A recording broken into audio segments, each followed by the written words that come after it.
Hey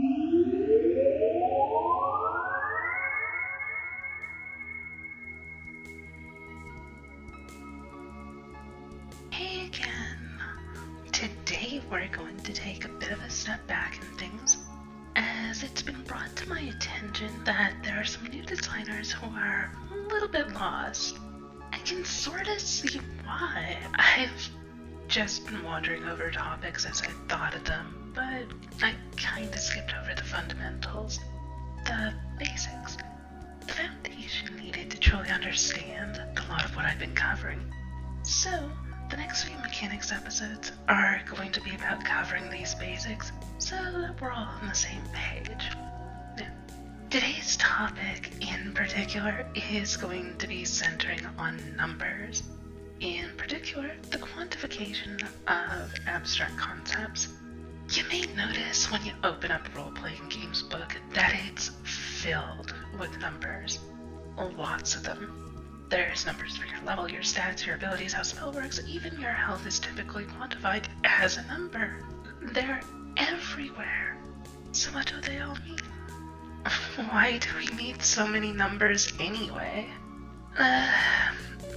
The short and dirty answer is that numbers are used to compare and contrast two different things in a hierarchical manner. 4 is objectively bigger than 3. Huge and massive both sound like they're big, but it can be subjective to the individual as to which is actually bigger. If we quantify these as huge as 3 and massive as 4 on a scale of how big something is, then we've taken qualities and broken them down into quantities, discrete, objective numbers, which we can work with. Let's face it, reality isn't so easily quantified most of the time. You don't have a level as such for yourself. Even the most obvious aspects, like whether you're good at your job or not, don't really work. Like, let's use a current example, the Doctor Strange movie, since I just watched it. There won't be really many spoilers here, so it's okay. I'll avoid anything really bad. In the movie, Strange is a very fast learner. Natural in a lot of ways, but he's also very rigid at times as well. He's supposed to learn basic concepts like practical magic, theory, and physical combat with weapons. In most RPGs, a wizard or a monk-style character would have a specific level. At level 1 they're this powerful, at level 2 they're this powerful, on all facets as such. This is done partially for making it possible for a designer to balance the game by knowing roughly how strong a character is at any given point, but also because, as humans, our brains naturally organize stuff. Even the most fluid-minded individuals out there are still OCD machines to an excessive degree compared to other animals around us. Some of us are just more picky about it than others. So, in a game, our Doctor Strange character may start out as level 0. He doesn't know much about anything. He hasn't even started on the path to a class yet. Or maybe he's max level neurosurgeon, but has no combat class. Whatever. In most games, as he levels up in his combat class, he becomes generically better at everything. He goes from being like level 1 in magic, theory, and martial combat to level 2 in each of them. Yay! This isn't how reality works. While there are discrete levels where an individual clearly plateaus out in their skill for a while, these aren't consistent by any means. Often there are dozens of factors that all go into what's keeping the individual from progressing further, and it's only when the right combination of factors are increased that the total progression can increase as well. Unfortunately, modeling reality is really amazingly complex, especially when you're trying to do so accurately for stuff like intuitive concepts or social stuff. It's part of Moravec's paradox, which states that things we consider to be easy are actually amazingly complex, while the things we find difficult are usually quite easy. To explain this paradox further, consider a human and a robot. Math is hard. hard. No, math is amazingly easy. You can teach a robot how to perform amazingly complex calculations with ease because, well, math is actually pretty straightforward logic. They're not actually complex calculations at all. Our brains just aren't built that way. They've been designed to handle more practical applications. Whether you're someone who believes in evolution or a god or both or whatever your other path you come to explain what made you what you are, the fact of the matter is that your brain is built for things like intuitive pattern recognition and basic mobility primarily. It's really amazingly good at these things. You can walk across a room from one side to the other and avoid stepping on that Lego piece on the floor in the meantime. Usually. A robot can't. Not yet anyway, because it turns out it's amazingly complex. Just how many calculations go into adjusting your weight constantly, shifting balance, removing various muscle groups, and so on. You don't even realize you're doing it, but you're performing hundreds, sometimes thousands, of intense calculations per second just walking in a straight line. Now, why this matters in game design is that we're often trying to model things that are insanely complex, but they look easy to us because we do them all the time. People plateau in skill level as we covered. It seems obvious that we could quantify that as a discrete level of skill, right? Well, wrong. There are usually dozens or hundreds or more factors which go into when the individual plateaus out in their skill. Several things are holding them back, and since each individual is different on which things they excel at and which they suck at, the combination is going to be different for everyone, and therefore where they plateau out will be different. As such, there are no discrete levels in reality. You are not a level 2 programmer just because you know a second programming language, or because you understand Boolean logic at a fundamental level, or because you can design recursive algorithms. In the same way, our Doctor Strange example isn't a level 2 wizard just because he suddenly figures out how to actually make magic work in a practical manner.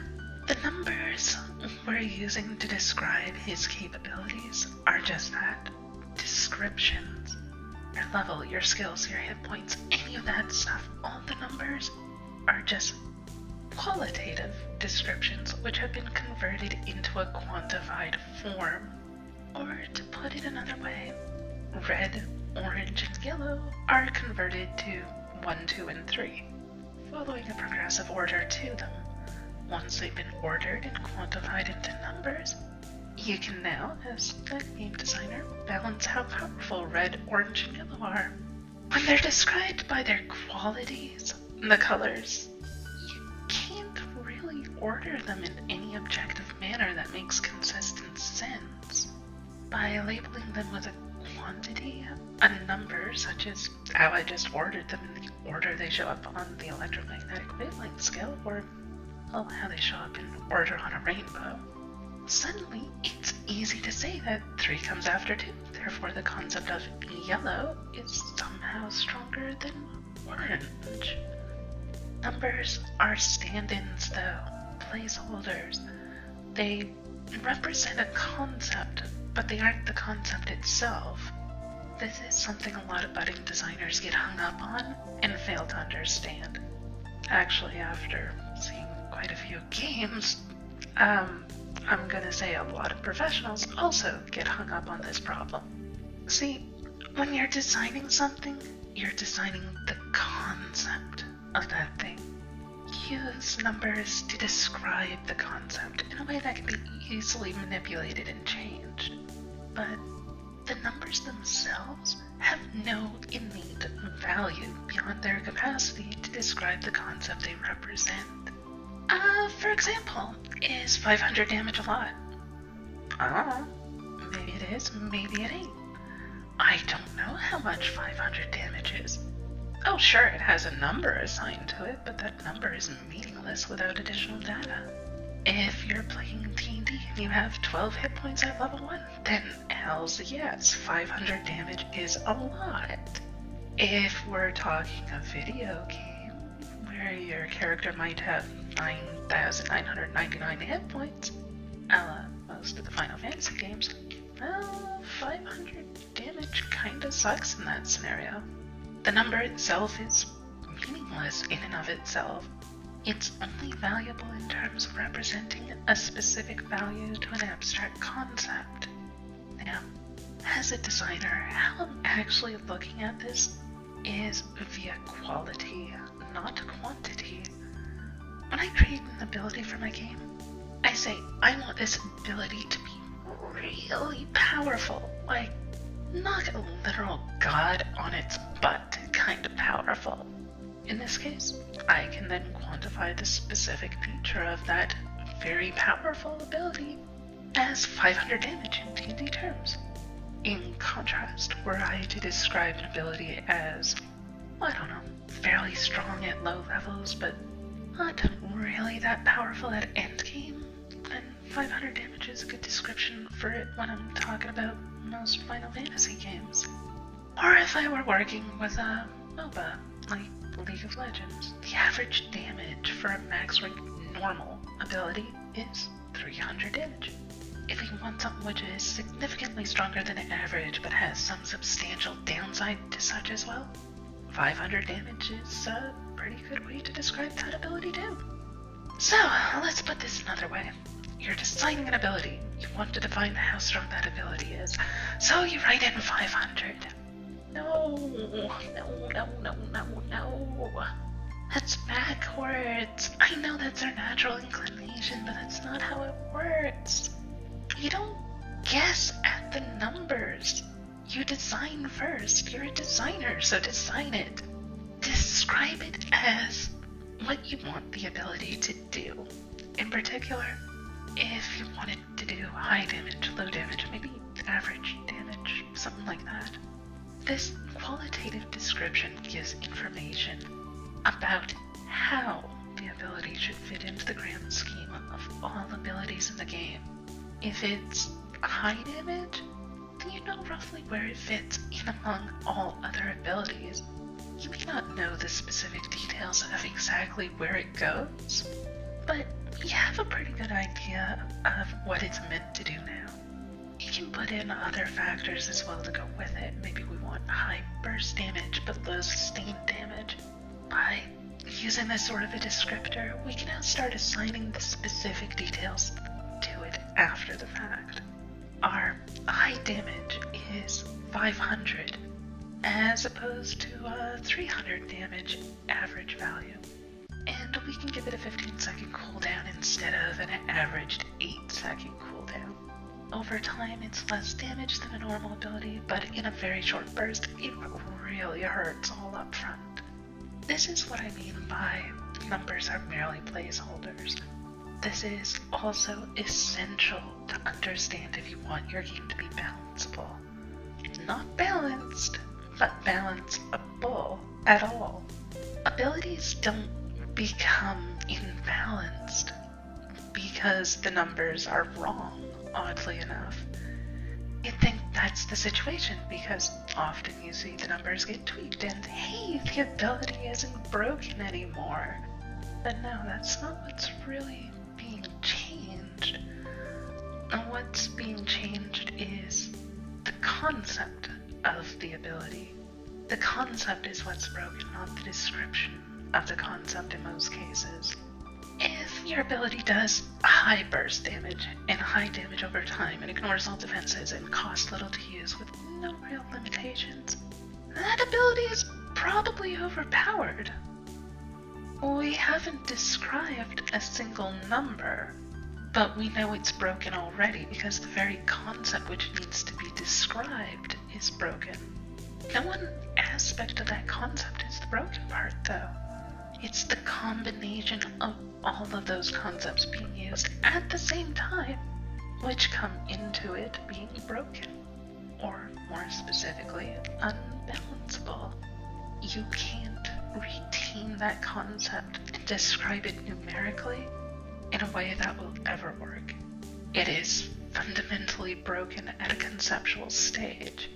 No matter what numbers you feed into the mix, it will not fix the fact that it's broken. If you drop the damage from 500 to 300, you're not adjusting the description at that point. You're not actually tweaking the number.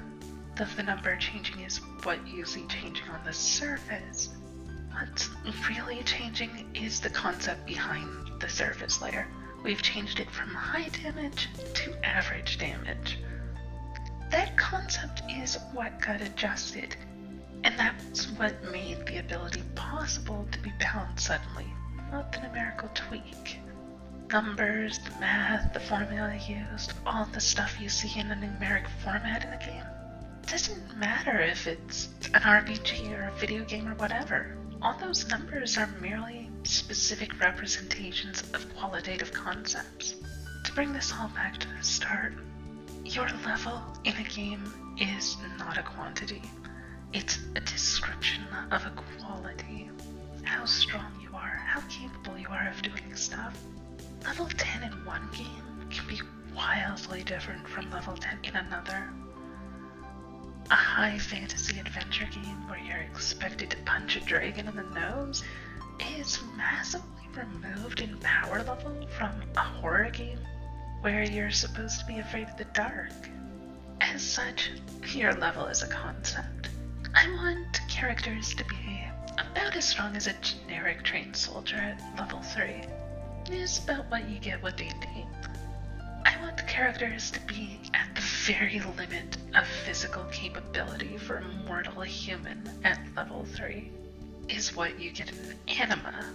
Level 3, in and of itself, has no value, no meaning, beyond the fact that it describes these concepts in a way that a designer can more readily organize the levels in a coherent manner so that players can understand the concepts. A little stronger than that is vague. It doesn't say how much stronger. It's stronger by a little bit. How much is a little bit?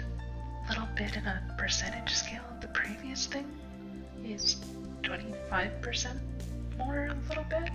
What if it's a logarithmic scale? 25% is nothing. You could have the next one be 1,000% stronger, and that would be a little bit. This is where numbers come in. You build the concept, the framework of what you want first, and then you plug in the numbers after so that they match the main concept. Sometimes 25% is too much. Maybe dropping it to 20% makes it just right. The concept isn't changing in this case. The description of the concept, the numeric representation, simply wasn't accurately describing what you wanted it to describe with the precision you needed. Changing it from 25% to 50% is when the concept itself is flawed, and the description is updated to reflect the new concept. As such, you need to understand that you're not working with numbers at any point during this design process. At no point do you say, I want to change this number from 300 to 280 to see what happens. Well, that may be what you say, but that's not what you mean. It's easy to say it so often, though, that you forget the meaning behind what's being said. The words become just words rather than having an innate meaning in and of themselves. Everything you do in game design is working with concepts and the descriptions of those concepts on one scale or another.